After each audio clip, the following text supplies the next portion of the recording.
All right, all right, all right, all right. It is what day it is? Tuesday. Holy shit! It felt like Thursday. I guess it's. I guess it's one of those days, eh? Feels like the end of the week when it's just the beginning. I need to do this for a second. 59.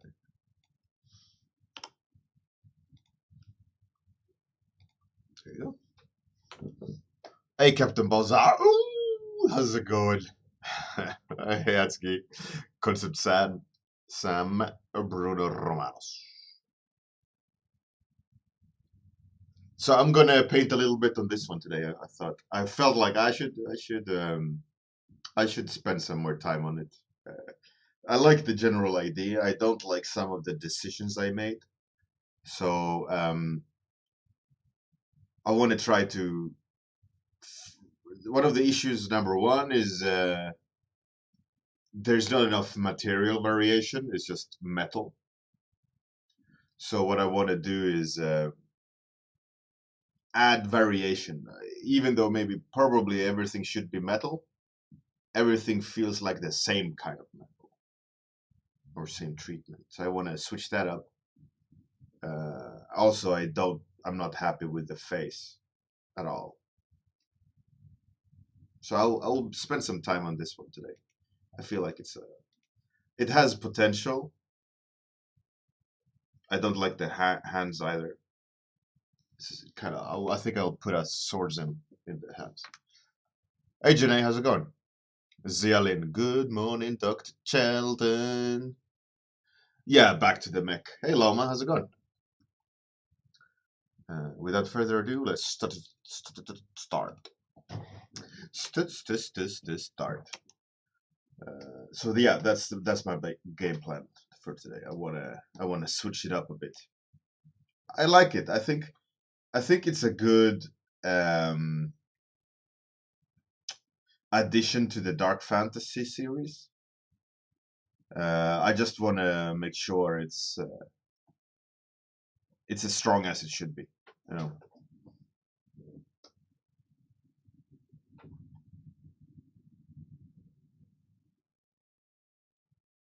all that.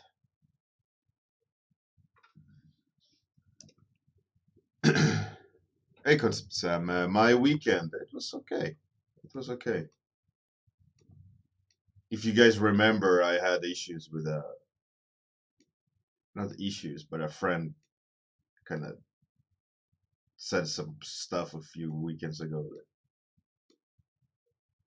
threw me, and that still lingers. It's still kind of hovering in the back of my head, which is annoying. But it's less and less, which is it is what it is. It'll pass. You know? But the weekend was very calm. We didn't really do anything. Just kind of hung out, went out for dinners, and just kids.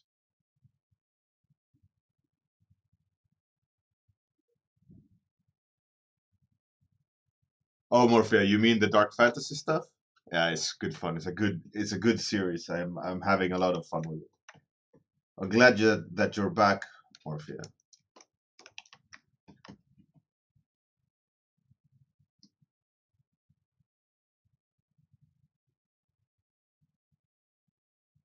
Hey, Rocknet Studios, how's it going? Bram Cells. OMG, you're back. Awesome. Glad to have you back, Bram. For you, everyone who don't know, Bram Cells is a art director at Axis Animation, and all-around kick-ass artist. Hey, Amir, how's it going?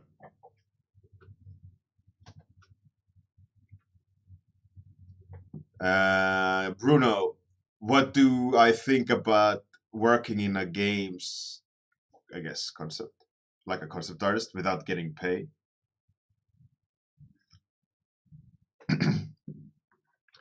uh, it depends It depends. Hey, Eternal Lady. I think working in the game industry depends on where you are currently in your career. If you're never worked ever with games, you gotta get an understanding how it is to working with games. So potentially, unnecessary evil is that you work for free to learn the ropes. I did that, not for games company, in terms of them earning money on you for free labor, but I worked for free for indie games, which in return I did. The reasoning why I, for example, decided to go with indie games rather than working for free for big studios was, at indie games is a smaller scale, which means you get more exposure. Because let's say an indie game who doesn't have a concept artist, and you go, oh yeah, I can do the concept art for free. In return, you'll get the spotlight. You will get more attention because you are the guy, you know, the one and only, that's doing work for it.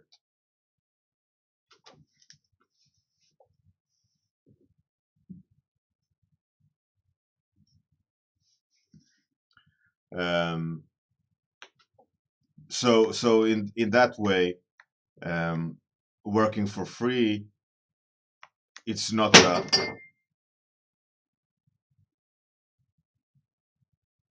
hmm. You can't become a live wooden box. Don't become a mechanical killer like the one I'm painting. What the fuck happened there? Okay.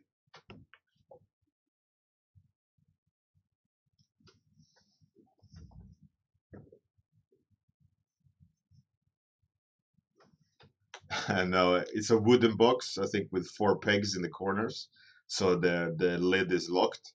And I think my son goes into that box now and then. I think he just didn't close it properly, and it popped into its place.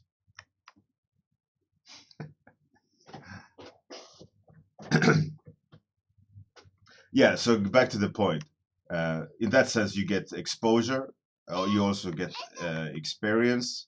You also get to uh, learn the ropes. And because indie games, they the turnaround for updates, the turnaround for marketing or announcements is really short, because what they want to do, indie games, what they want to do is expose themselves, right, to the public, because they're unknown, they're no big players. So what they want to do to maximize exposure is to whenever they have something cool, generally they will show it, right? So if you are, as a concept artist, is working on an indie game, and they go, yeah, by the way, here's a concept from the game, you don't need to wait 3 years to show a painting, which you have to do in majority of my portfolio is old. Let's say, oh yeah, I updated my portfolio 3 years ago, but that 3 years ago was work from 3 years before that. So that's the art is actually 6 years old, uh, and counting. You know, so it's a really um, it's a peculiar situation. And in indie games, the scope is faster, shorter, because they can't spend 3 years on a project. You know, they gotta do something fast and get money.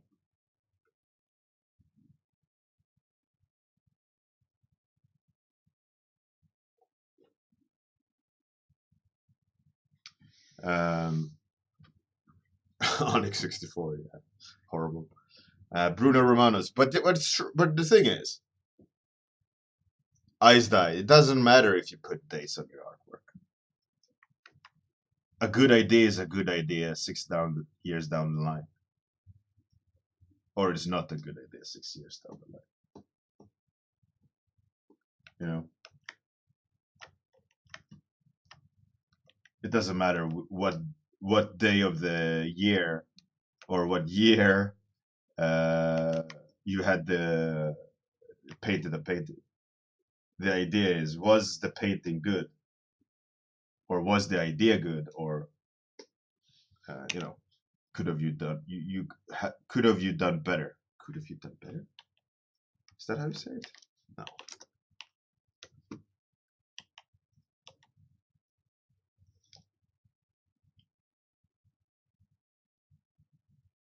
Onyx, well, thank you, but it's really old work.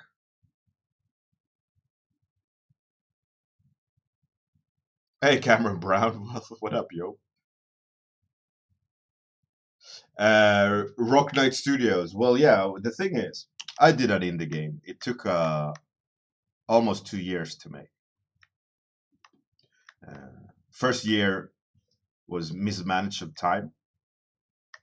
Uh, it shouldn't have been as long as it took.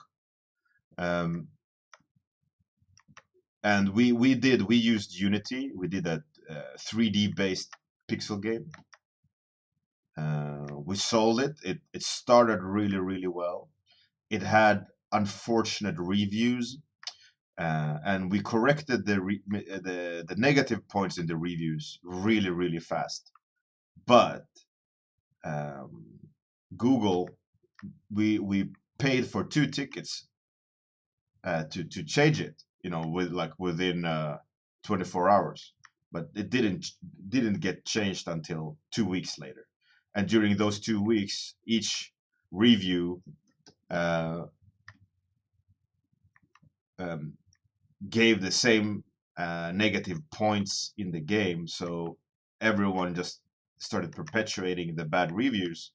But the thing that made the game uh, get bad reviews was a control scheme that they didn't understand. So our hotfix was, okay, we're going to fix it so that it's easier for them to understand, and you can customize your own control settings. So it doesn't matter how we prefer you to play the game. You can change it as you want. But that didn't get changed, and people complained about it because obviously it was a valid comment. Like, yeah, they don't understand the control scheme, so let's update it. But Google Google didn't change it for over a year, or Apple or whatever. I don't remember who. They didn't change it for 2 weeks. So more and more sales tanked and so on. But in the meantime, we thought, all right, fair enough.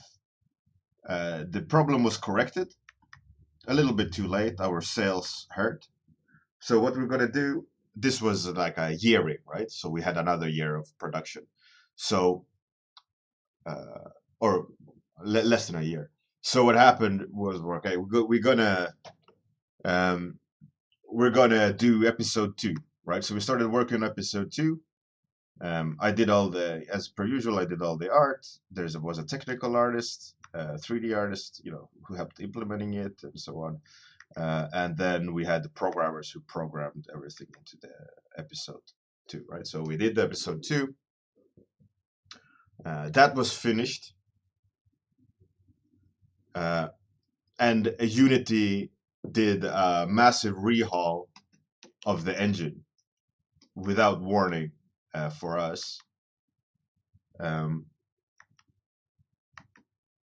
And we had already started working on episode 3, mapping everything out, animating, pixelating, everything.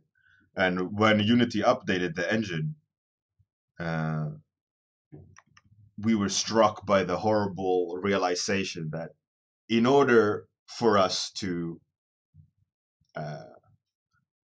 because they changed the code base significantly, so we had to redo episode 2. And we were like, oh shit, we gotta redo episode 2. Then we realized we can't update episode 2 unless we completely reprogram episode 1 that was already released. So we had to start from scratch program wise, and it would take 6 months to reprogram episode 1 and 2 together in order to be at zero, to be at zero, so that we could start progressing on the game. And we did the calculations of sales versus time, and we had to make the executive decision of just letting the program or the game die, which was sad, because um, the time and effort, because the sales wouldn't be cost efficient.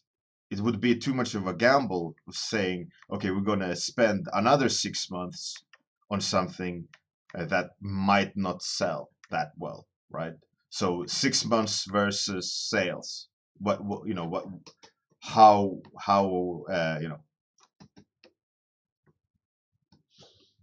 how well will it sell? And it sounds like a horrible business person, but time is money. Absolutely, time is money. And the time we would spend on getting back to square one, would it be better that we moved on? You know. So that's one thing the dangerous about indie games, and going all in into a project, and it's a very common mistake, is that you go, all right, we've already started, we have to finish now, because we can't stop. It's our everything. But sometimes, for example, hey, Morphia, oh, thank you for the support. Fantastic. Now you have this fantastical warm up logo.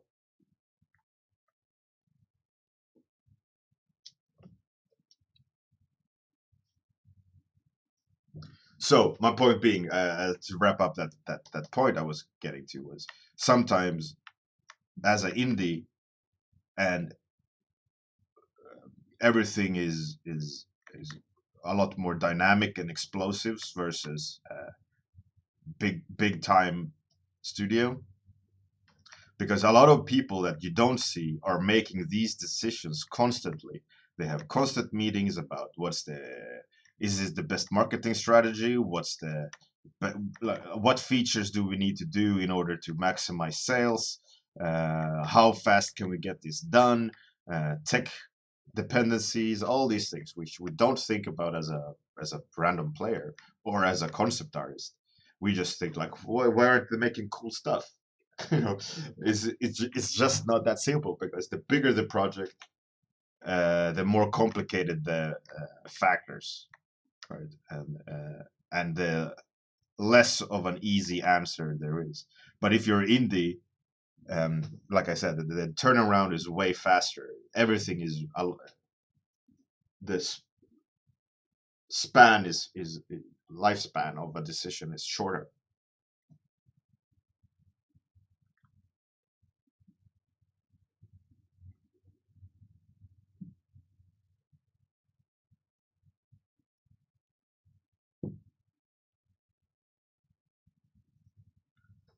Cam Brown, no. Cameron Brown, no. I listened to a guy today on YouTube. He was ranting about the game industry, and that there is not enough innovation um, in terms of game. There's technical innovation, but he was complaining that everything looks the same, everything plays the same. They even reuse assets and slightly change the circumstances, but a lot of things are the same. There's really no difference, and I do agree with that to some degree, that um, the industry is starting to change, and also sales are hurting. There's a lot less good games being offered, because a lot of the struggles a lot of studios have is um, unique ideas, or great worlds to dive into. A lot of it is just rehash, and there's no innovation within the worlds that they're creating or gameplay. No.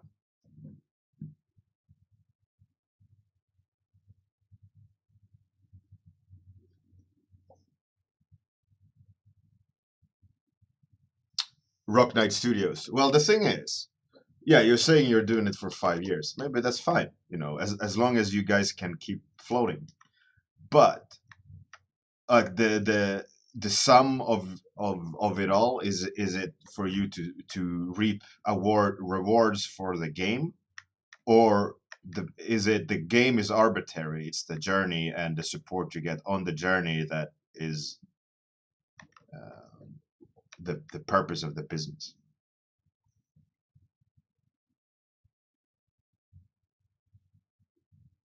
Need more battle royales. Oh shit, Diablo.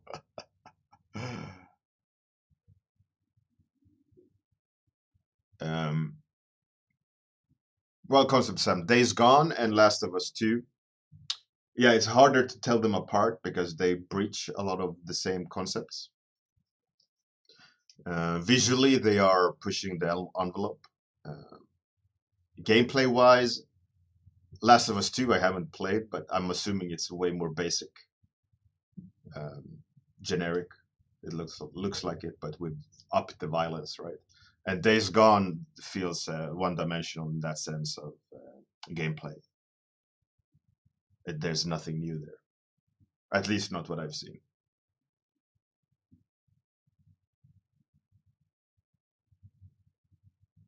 Rock Knight Studios, we are definitely going through industry crisis. Look at the sales, for example.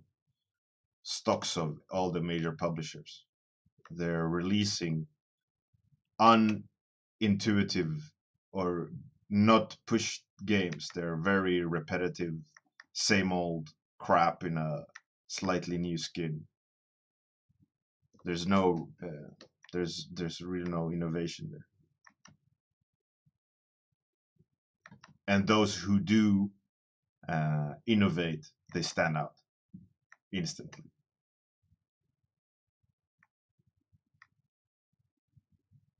But usually the downside of when you try to innovate, you don't have it's easy to innovate too far, and you innovate or you change things for the sake of changing rather than changing things because it's needed, if that makes sense.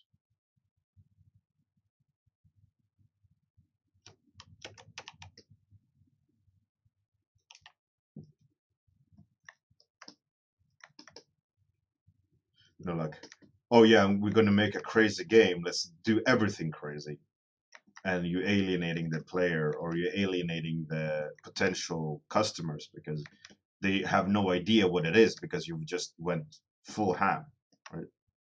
That's making things strange is not innovation. Yeah.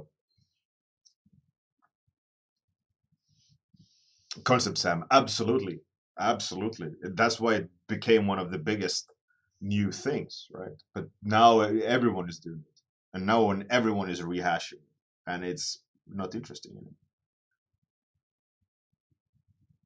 Buko Studios, I did a little bit at THU, but that is my experience with it is like half an hour, maybe. So I have not spent a lot of time with VR. It's fun though. I just wish I would have had more time. But I was doing it in THU, and there was some woman like, yeah, very backhandedly said, "Well, we should let other people try it as well." I was like, all right, fine.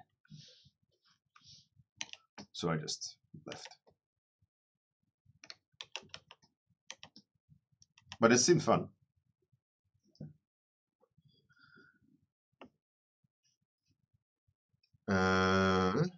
Mm,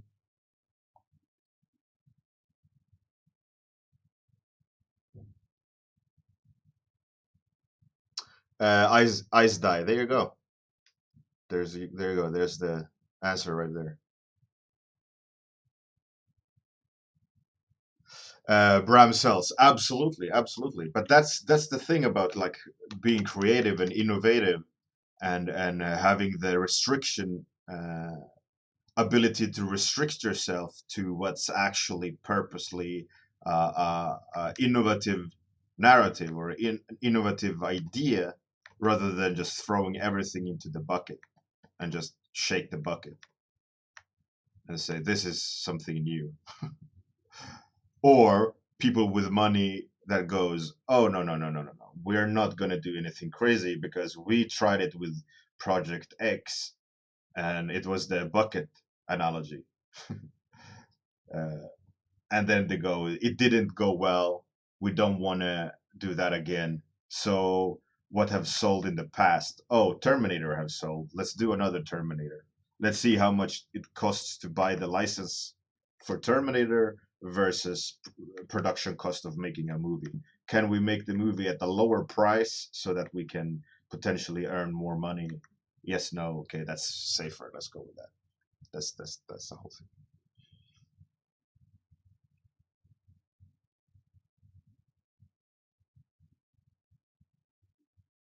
Dinotronic. Hey, welcome back, man. Yeah, well, that's an interesting thing as well. Yeah, start up with two old veterans, and they make a game studio company. Yeah, they earn money not by the games, but the traffic. Yeah, it's interesting.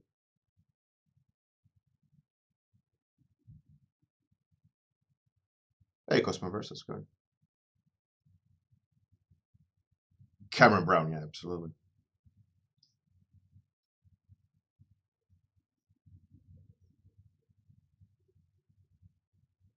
Have a great day, Rock Knight Studios. Thanks for joining in.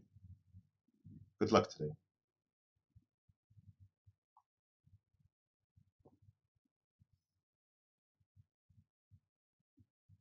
Bram Cells.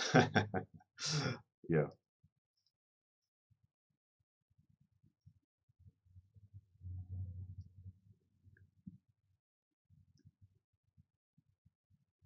Hey, Alex. Oh, what a nice surprise.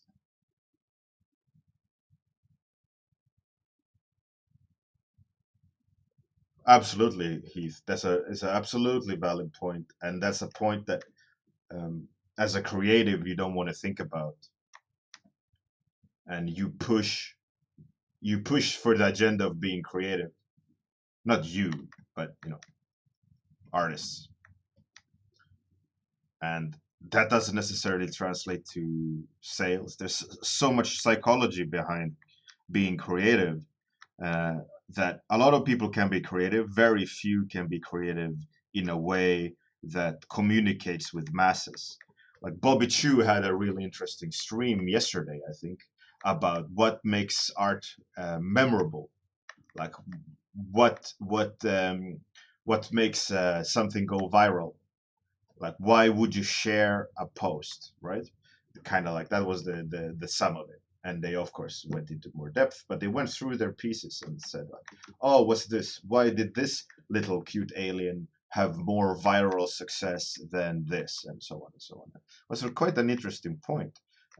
Not per se in that sense that, wow, what a great idea, but it was a is an interesting point to discuss, especially in this topic we're talking about now, about games and and so on. And I think being creative is what I meant about there's a lot of psychology or knowledge behind it. Is that when you create something that's new that no one has ever seen before, it's really hard for you to understand what it is, right? Because there's no frame of reference. Like there's this part of my a talk I did at the workshop, which is about creativity, where I did a paraphrase of uh, I think a UCL professor talking about AI, and that we know what a beanbag is. We know it's a chair, not because it has four legs and a horizontal plate, but we know it through experience. But if you would never have seen a beanbag before, you wouldn't know what it is, right? You were like, oh, it was this weird big thing. And then until you sit it and you go, ah, yeah, that's a good chair, right? The thing is that you could take that and solid like boil it down to an experience of playing a game you've never played before, where the controls are awkward, stories strange, or colors are fucked up. And when you sit down, it's like, what is this? I don't know what this is. I need to experience it to figure out. Then it comes down to, how are they feeding you that information? Is it coherent? Is it strong? Is it uh, does it that itself doesn't do a good job? Then you walk away from the game or walk away from the movie going, I don't know what that was. It was shit, because the idea could be it's like revolutionary, but the execution of it is weak, and then the it becomes moot, you know.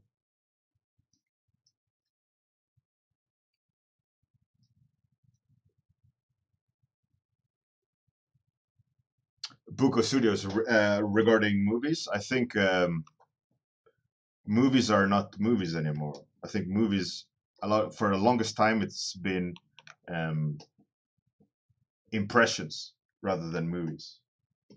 Like the Arrival for me was like an aha moment, like going, oh yeah, this is the way movies used to be, acting, like screen time on expressions versus explosions and fast cuts. Fast cut movies for me nowadays, like, oh, all right, I can look away for 5 minutes. I don't care. Hey, Eric Mui, how's it going?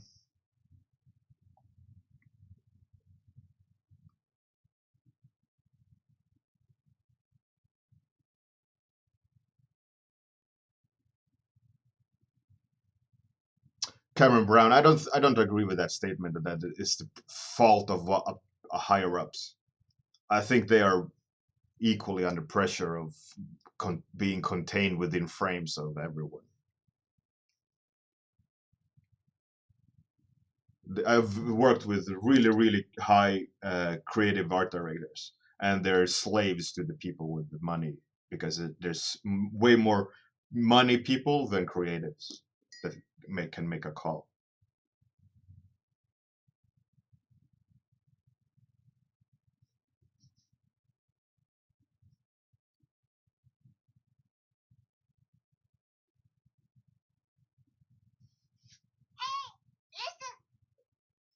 Yeah, it's true, Captain Puss. It's strange. Ice die. It's because you need people who understand the process, understand what's needed. Not you can sit on a chair for 3 years and you'll be shit in understanding the process, or you can be involved for 1 year and get the process instantly. It's all about just maintaining assumptions, controlling the path of an artist. Like, how long do you need to spend to train them, or can you just plug and play them? They want plug and play people. They don't want, like, okay, you can have a year of learning,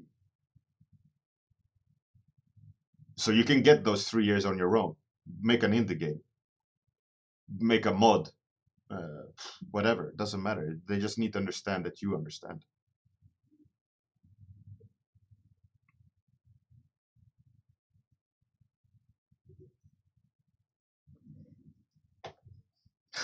You'll be the rich guy. All right. Um, stream ended. That half an hour just exploded. That's wow. There's a lot of streamers today. Who can we raid today? Oh,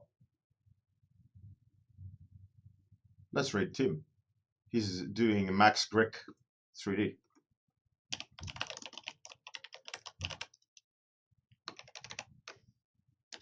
What a fantastic discussion topic. I think it's a shame that we have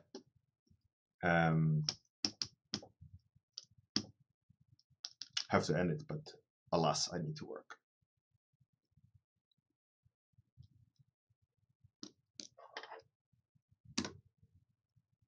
Gonna raid Max. Wait.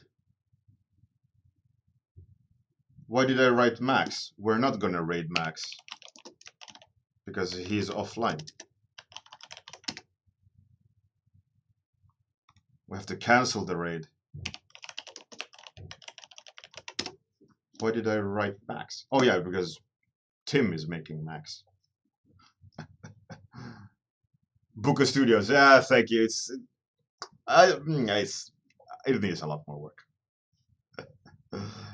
Well, it was a huge pleasure. Have a great day, everyone. Good night if you're in that part of the world. See you guys tomorrow morning for more rants. I love you guys. You're the best. See you later.